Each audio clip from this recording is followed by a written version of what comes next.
In a high-speed world of drag racing, where cars rocket down the track at over 300 miles per hour, safety is always a top concern.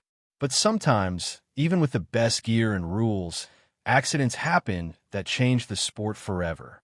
One such heartbreaking event was the death of Eric Medlin, a talented NHRA Funny Car driver. Medlin lost his life in 2007 due to a violent crash caused by tire shake during a test run. His story is not just about a sad ending. It's also about how his passing led to big improvements in racing safety, saving lives in the years that followed.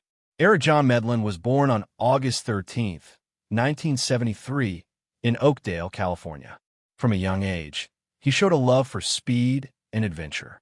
Before he became a pro racer, Medlin had a background in rodeo, where he rode bulls and competed as a cowboy. This tough spirit helped him when he switched to drag racing. He started working as a mechanic for John Force Racing, one of the top teams in the National Hot Rod Association, NHRA. John Force, a legendary driver with many championships, saw potential in Medlin and gave him a chance to drive. Medlin joined the team as a driver in 2004. He quickly made a name for himself in the funny car class, which features cars with long, fiberglass bodies that look funny but go incredibly fast. In his first full season, he won his first race at the prestigious U.S. Nationals. Over the next few years, Medlin racked up 6 NHRA event wins and never finished lower than 5th in the season standings. His driving style was bold yet smart, and fans loved his friendly personality. Off the track, he was known for his big smile, love of ice cream, and way of making everyone feel like a friend. Teammates described him as charismatic and dedicated, always ready to help others. The fateful day came on March 19, 2007, during a test session at Gainesville Raceway in Florida. Medlin was behind the wheel of his Castrol Syntec Funny Car, pushing it to its limits. As he accelerated, the car hit a severe case of tire shake. Tire shake happens when the rear tires lose grip and start vibrating side to side at high speeds. It's a common issue in drag racing, but this time it was the worst ever recorded in a funny car.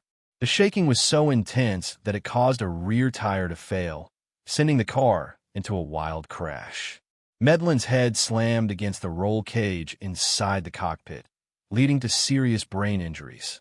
Rescue teams rushed to the scene and got Medlin out of the wrecked car.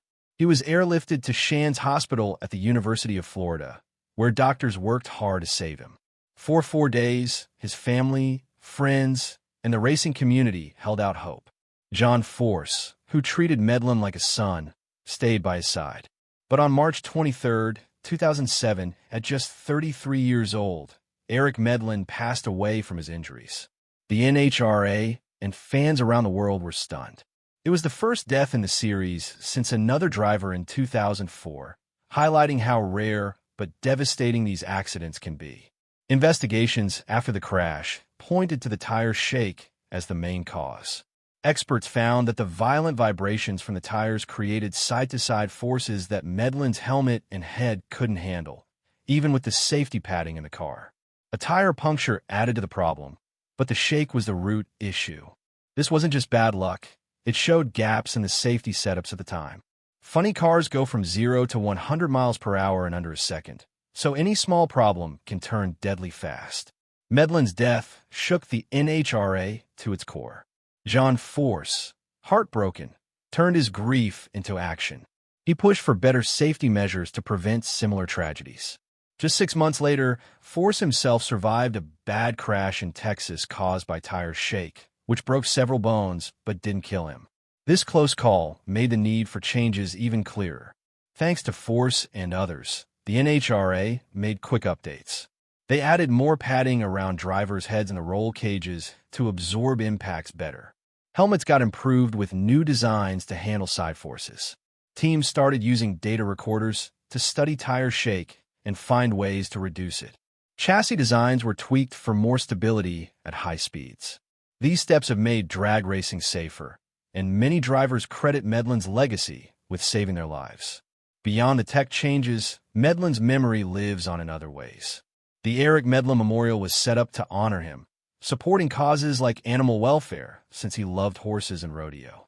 John Force Racing keeps his spirit alive by naming parts of their team after him and sharing stories about his kindness. Every year at races, especially in Gainesville, fans and drivers pause to remember him. His story reminds everyone that behind the roar of engines and the thrill of victory, there are real people risking it all. Eric Medlin's career was short, but his impact was huge. He won races, made friends, and in the end, helped make the sport he loved safer for everyone. In a world where speed is king, his tragedy taught a vital lesson. Progress comes from learning the hard way. Today, as NHRA cars thunder down the track, drivers strap in with gear improved because of what happened to Eric. His legacy isn't just about the wins. It's about the lives he indirectly saved. Drag racing continues to evolve, with new tech like electric cars and better fuels, but the human side remains the same. Stories like Medlin's show why safety must always come first. For fans, he's a hero who gave everything to the sport. For his family and team, he's a beloved son, friend, and cowboy at heart. Eric Medlin may be gone, but his influence races on.